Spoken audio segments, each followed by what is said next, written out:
Kiai Haji Muhammad Hasyim Asy'ari lahir di Jombang, Jawa Timur, tepatnya 14 Februari 1871 Masehi atau 24 Dzulqa'dah 1287 Hijriah. Beliau meninggal di Jombang, Jawa Timur 21 Juli 1947 atau 3 Ramadan 1366 Hijriah, tepat pada umur 76 tahun. Pemakamannya berada di Tebu Ireng, Jombang.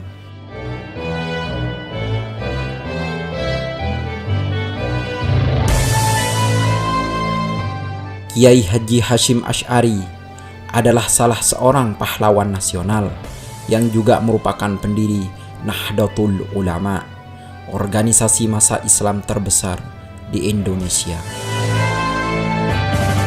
Di kalangan Nahdiyin dan ulama pesantren, beliau dijuluki dengan sebutan Hadratus Syekh yang berarti Maha Guru.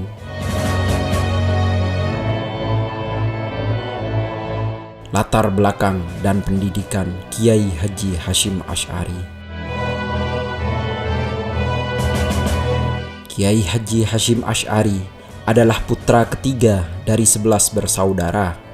Beliau juga keturunan ke-10 dari Maulana Ishaq, salah seorang terkemuka Wali Songo yang merupakan pelopor penyebar agama Islam di tanah Jawa.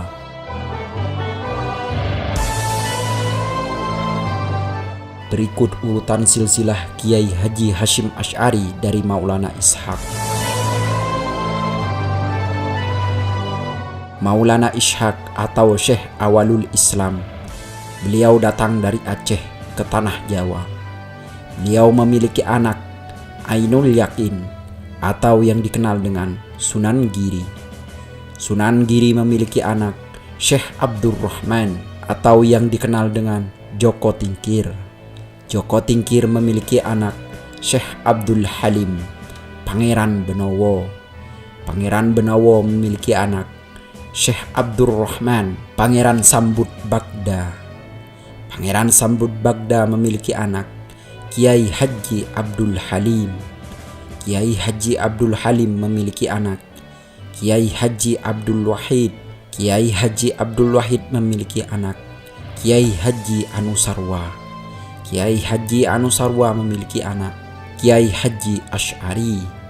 Kiai Haji Asy'ari memiliki anak Kiai Haji Hasyim Asy'ari yang merupakan pendiri Nahdlatul Ulama.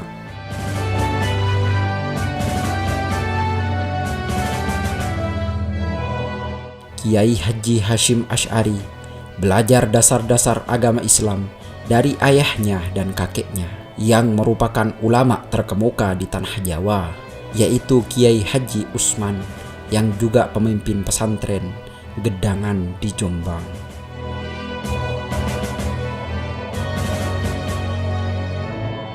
Sejak usia 15 tahun, beliau sudah berkelana menimba ilmu di berbagai pesantren di tanah Jawa, antara lain Pesantren Wonokoyo di Probolinggo, Pesantren Langitan di Tuban, Pesantren Trenggilis di Semarang, Pesantren Kademangan di Bangkalan, dan Pesantren Siwalan di Sidoarjo. Pada tahun 1892, Kiai Haji Hasyim Asy'ari pergi menimba ilmu ke Mekah dan berguru pada Syekh Ahmad Khatib Al-Minangkabawi yang juga merupakan guru dari Kiai Haji Ahmad Dahlan, pendiri Muhammadiyah. Beliau juga berguru kepada Syekh Muhammad Mahfud At-Tirmizi, Syekh Ahmad Amin Al-Attar, Syekh Ibrahim Arab, Syekh Syahid Yamani, Syekh Rahmatullah, Syekh Soleh Bafadlah, Sayyid Abbas Maliki, Sayyid Alwi bin Ahmad As-Segaf, dan Sayyid Husain Al-Habsi.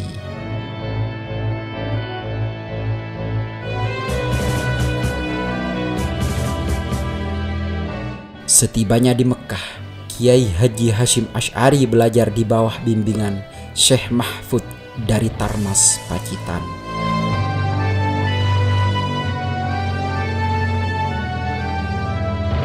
Syekh Mahfud sendiri adalah ulama dari Indonesia pertama yang mengajar Sahih Bukhari di Mekkah. Syekh Mahfud merupakan ulama ahli di bidang ilmu hadis, di mana hal inilah yang membuat Kiai Haji Hasyim Asy'ari berminat belajar akan ilmu hadis. Sehingga sekembalinya ke Indonesia, pesantren Kiai Haji Hasyim Asy'ari sangat terkenal dalam bidang ilmu hadis.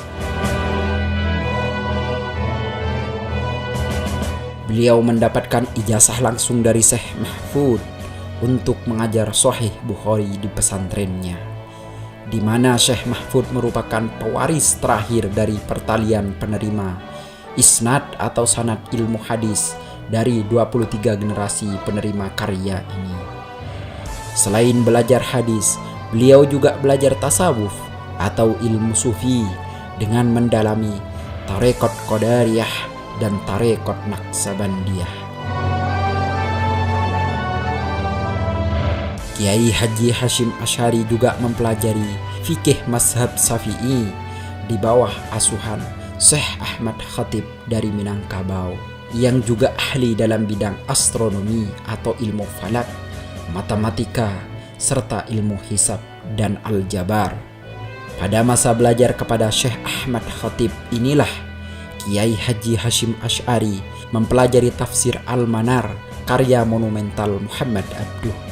Pada prinsipnya beliau mengagumi rasionalitas pemikiran Muhammad Abduh, akan tetapi kurang setuju dengan ejekan Muhammad Abduh terhadap ulama tradisionalis. Guru lainnya Kiai Haji Hasyim Asy'ari adalah Syekh Nawawi Al-Bantani, ulama terkenal dari Banten yang bermukim di Mekkah. Sementara gurunya yang bukan dari Nusantara antara lain Syekh Shatta dan Syekh Dagistani yang merupakan ulama terkenal pada masa itu.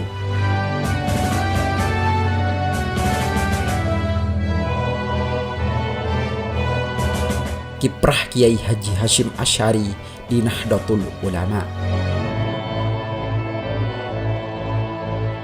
Pada tahun 1899, sepulangnya dari Mekkah, Kiai Haji Hasyim Asy'ari mendirikan pesantren Tebu Ireng yang kelak menjadi pesantren terbesar dan terpenting di tanah Jawa pada abad ke-20-an. Di tahun 1926, Kiai Haji Hasyim Asy'ari menjadi salah satu pemerakarsa berdirinya Nahdlatul Ulama, yang berarti kebangkitan ulama.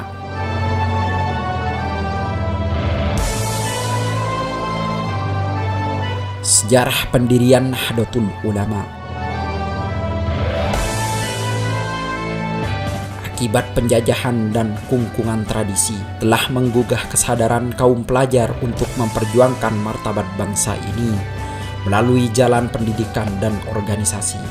Gerakan yang muncul pada tahun 1908 yang dikenal dengan kebangkitan nasional, semangat kebangkitan terus menyebar setelah rakyat pribumi sadar terhadap penderitaan dan ketertinggalannya dengan bangsa lain. Sebagai jawabannya, muncullah berbagai organisasi pendidikan dan pembebasan. Merespon kebangkitan nasional tersebut, Nahdlatul Wathon atau Kebangkitan Tanah Air dibentuk pada tahun 1916. Kemudian pada tahun 1918 didirikanlah Taswirul Afkar atau dikenal juga dengan Nahdlatul Fikri, kebangkitan pemikiran, sebagai wahana pendidikan sosial politik dan keagamaan kaum santri. Dari situ kemudian didirikan juga Nahdlatul Tujjar yang merupakan pergerakan kaum saudagar. Sarekat itu dijadikan basis untuk memperbaiki perekonomian rakyat. Dengan adanya Nahdlatul Tujjar itu juga, maka Taswiratul Afkar selain tampil sebagai kelompok studi, juga menjadi lembaga pendidikan yang berkembang sangat pesat dan memiliki cabang di beberapa kota.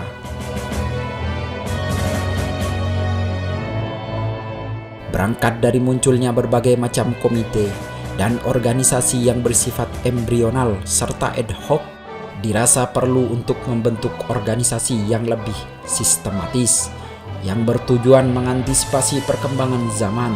Setelah berkoordinasi dengan berbagai kiai dan ulama, akhirnya muncul kesepakatan dari para ulama pesantren untuk membentuk organisasi yang bernama Nahdlatul Ulama atau Kebangkitan Ulama. Pada tanggal 16 Rajab 1344 Hijriah atau 31 Januari 1926 di kota Surabaya, organisasi ini didirikan, yang mana dipimpin oleh Kiai Haji Hasyim Asy'ari sebagai Rais Akbar.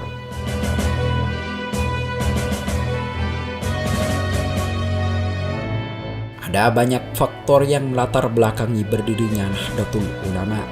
Di antara faktor itu adalah perkembangan dan pembaharuan pemikiran Islam yang mendekati pelarangan segala bentuk amaliyah kaum Sunni, sebuah pemikiran agar umat Islam kembali pada ajaran Islam murni dengan menerapkan Quran dan Sunnah. Bagi para kiai pesantren, pembaharuan pemikiran keagamaan sejatinya tetap merupakan suatu keniscayaan, namun tetap tidak dengan meninggalkan tradisi keilmuan para ulama terdahulu yang masih relevan. Untuk itu, Jam'iyah Nahdlatul Ulama mendesak untuk segera didirikannya organisasi tersebut. Menegaskan prinsip-prinsip dasar organisasi ini, maka Kiai Haji Hasyim Asy'ari merumuskan kitab Kanun Asasi atau prinsip dasar. Kemudian juga merumuskan kitab I'tiqad Ahlussunnah wal Jamaah. Kedua kitab tersebut kemudian dijabarkan dalam Khittah Nahdlatul Ulama yang dijadikan sebagai dasar serta rujukan warga Nahdlatul Ulama dalam berpikir serta bertindak di bidang sosial, keagamaan, dan politik.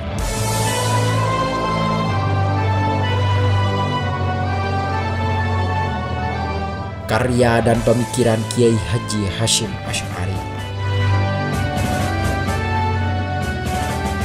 Pemikiran Kiai Haji Hasyim Asy'ari tentang Ahlussunnah wal Jamaah adalah ulama dalam bidang tafsir Al-Quran, Sunnah Rasul, dan fikih yang tunduk pada tradisi Rasulullah serta Khulafaur Rasyidin. Beliau menyatakan bahwa sampai sekarang ulama tersebut termasuk mereka yang mengikuti mazhab Maliki, Hanafi, Syafi'i, dan Hanbali. Doktrin ini diterapkan pada Nahdlatul Ulama dan bagi yang menyatakan sebagai pengikut, penjaga, dan penyebar faham Ahlussunnah wal Jamaah.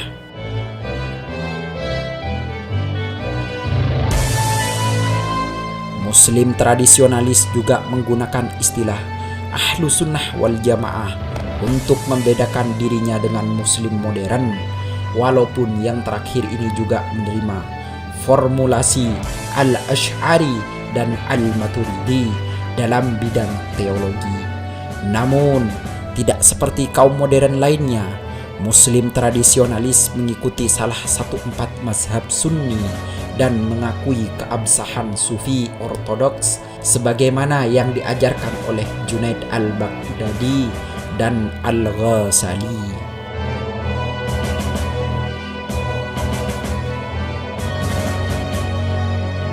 Ahlussunnah wal Jamaah dalam pandangan Kiai Haji Hasyim Asy'ari tidak memiliki makna tunggal, tergantung perspektif yang digunakan. Paling tidak terdapat 2 perspektif yang digunakan untuk mendefinisikan Ahlussunnah wal Jamaah, yaitu teologi dan fikih. Namun, jika ditelusuri lebih lanjut melalui karya-karya Kiai Haji Hasyim Asy'ari, maka sebenarnya dapat diambil sebuah kesimpulan, yaitu Ahlussunnah wal Jamaah lebih mengandaikan pola keberagaman bermazhab kepada generasi Muslim masa lalu yang cukup otoritatif secara religius. Kiai Haji Hasyim Asy'ari banyak membuat tulisan dan catatan.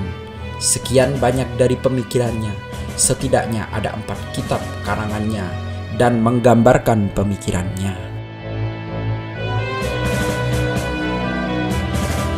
Berikut adalah karya-karya dari Kiai Haji Hasyim Asy'ari. Yang pertama, Risalah Ahlu Sunnah wal Jamaah fi hadisil mautah wa asyiratis sa'ah wa baya mafumis sunnah wal bid'ah. Paradigma Ahlu Sunnah wal Jamaah, pembahasan tentang orang-orang mati, tanda-tanda zaman, dan penjelasan tentang sunnah serta bid'ah. Yang kedua, Al-Nurul Mubi'in fi Mahabbati Sayyid Al-Mursalin, berarti cahaya yang terang tentang kecintaan pada utusan Tuhan Muhammad sallallahu alaihi wasallam. Yang ketiga, Adab Al-Alim wal Muta'allim fi ma yahtaju ilyah al-muta'allim fi ahwali ta'allumihi wa ma ta'allimihi. Etika pengajar dan pelajar dalam hal-hal yang perlu diperhatikan oleh pelajar selama belajar. Yang keempat, Al-Tibyan fi nahyi an muqatta'atil arham wal aqarib wal ikhwan, penjelasan tentang larangan memutus tali silaturahmi, tali persaudaraan, dan tali persahabatan. Yang kelima, Muqaddimah Al-Kunun Al-Asasi li Jam'iyah Nahdlatul Ulama. Dari kitab ini, para pembaca akan mendapatkan gambaran bagaimana pemikiran dasar Kiai Haji Hasyim Asy'ari tentang Nahdlatul Ulama. Di dalamnya terdapat ayat dan hadis serta pesan penting yang menjadi landasan awal pendirian Jam'iyah Nahdlatul Ulama. Boleh dikata, kitab ini menjadi bacaan wajib bagi para penggiat Nahdlatul Ulama. Yang keenam, Risalah fi Ta'kid Al-Ahzi bi Mazhab Al-A'immah Al-Arba'ah, mengikuti manhaj para imam 4, yakni Imam Syafi'i, Imam Malik, Imam Abu Hanifah, dan Imam Ahmad bin Hanbal. Tentunya memiliki makna khusus sehingga akhirnya mengikuti jejak pendapat Imam 4 tersebut. Dapat ditemukan jawabannya dalam kitab ini. 7. Mawaiz. Mawaiz sendiri adalah kitab yang bisa menjadi solusi cerdas bagi para penggiat di masyarakat. Saat Kongres Nahdlatul Ulama yang ke-11 tahun 1935 di Bandung, kitab ini pernah diterbitkan secara massal. Demikian juga Profesor Buya Hamka menerjemahkan kitab ini untuk diterbitkan di majalah Panji Masyarakat edisi 15 Agustus 1959. Yang kedelapan, Arba'ina Hadisan Tata'allaku bi Mahabbati Jam'iyah Nahdlatul Ulama. Hidup ini tak akan lepas dari rintangan dan tantangan. Hanya pribadi yang tangguh serta memiliki sosok yang kukuh dalam memegang prinsiplah yang akan lurus sebagai pemenang. Kitab ini berisikan 40 hadis pilihan yang seharusnya menjadi pedoman bagi warga Nahdlatul Ulama. Yang kesembilan, Al-Tanbihat Al-Wajibat lima yusna Al-Maulid bi Al-Munkarat. Kitab ini menyajikan beberapa hal yang harus diperhatikan saat memperingati Maulid Rasulullah sallallahu alaihi wasallam.